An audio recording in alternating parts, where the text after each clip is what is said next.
بسم اللہ الرحمن الرحیم۔ تصورات کی پرچھائیاں ابھرتی، میرے پلنگ پہ بکھری ہوئی کتابوں کو ادائے عجز و کرم سے اٹھا رہی ہو تم۔ تصورات کی پرچھائیاں ابھرتی، آج تصورات کی پرچھائیاں ابھری تو سوچا کہ بھارت کے دورے کا ایک قصہ سنا تھا۔ نام ہے راکھی اور سہدور۔ برٹش انڈیا کے شہر بمبئی میں ہم نے اس وقت آنکھیں کھولی جب تقریباً اسی وقت ہٹلر نے اپنی آنکھیں بند کرنے کا ارادہ کیا۔ بمبئی میں آنکھیں کھولنے کے باوجود ہماری یہ خواہش کبھی نہیں رہی کہ ہم بھارت جائیں، لیکن اتفاق دیکھیے کہ نصف صدی سے زیادہ گزرنے کے بعد پچھلے 2-3 سالوں میں کئی بار دہلی اور ممبئی آفیشلی جانا پڑا۔ بھارت ایک میلے ٹھیلے والا ملک ہے جہاں کوئی نہ کوئی تہوار شاید ہر وقت ہی رہتا ہے۔ ان دوروں میں ہمارا کسی نہ کسی تہوار سے سابقہ پڑا۔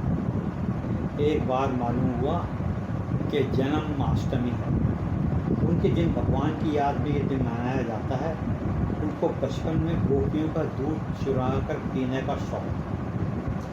اس تہوار پر اہل محلہ ایک ہانڈی میں کچھ روپے رکھ کر سڑک کے بیچوں بیچ کافی اونچائی پر لٹکا دیتے ہیں اور دوسرے محلے کے جوان ایک دوسرے کے کاندھے پر چڑھ کر ہانڈی توڑ کر رقم اڑا دیتے ہیں۔ ناکامی کی صورت میں محلے کی خواتین اور بچے ان جوانوں پر پانی پھینک کر ان کا مذاق اڑاتے ہیں۔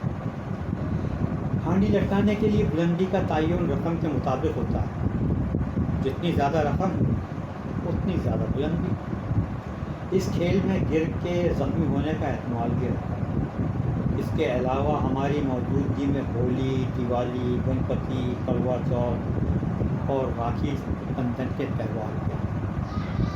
دہلی میں ایک دن جب ہم کمپنی کے آفس گئے تو ماحول کچھ رنگین سا لگا۔ لڑکیوں نے رنگ برنگی ساڑیاں باندھی ہوئی تھیں۔ معلوم ہوا کروا چوتھ ہے۔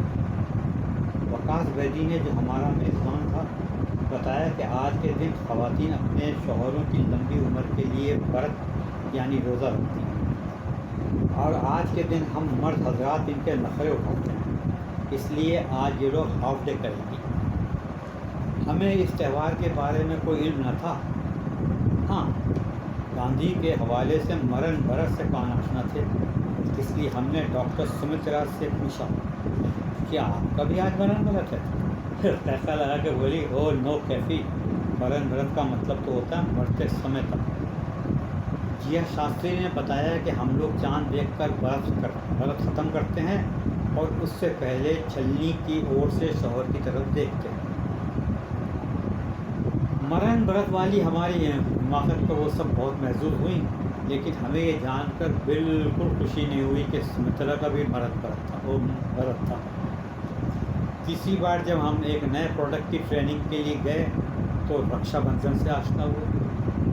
مس شکنتلا ورما جو اس پروگرام کی فیسیلیٹیٹر تھی، کافی خوبصورت بات ہوئی۔ اس نے تہوار کے بارے میں بتلایا کہ آج کے دن لڑکیاں اپنے بھائیوں کی کلائی پر راکھی باندھتی ہیں اور بھائی انہیں دعاؤں کے علاوہ کوئی تحفہ یا پیسے دیتے ہیں۔ ہمیں بھی مذاق سوجا، ہم نے کہا تو اس کا مطلب ہے ہم بھی آپ کے لیے کسی تحفے کا انتظام کر رکھیں۔ یہ سن کر بولی، بس چپ رہیے، بکواس نہ کریں۔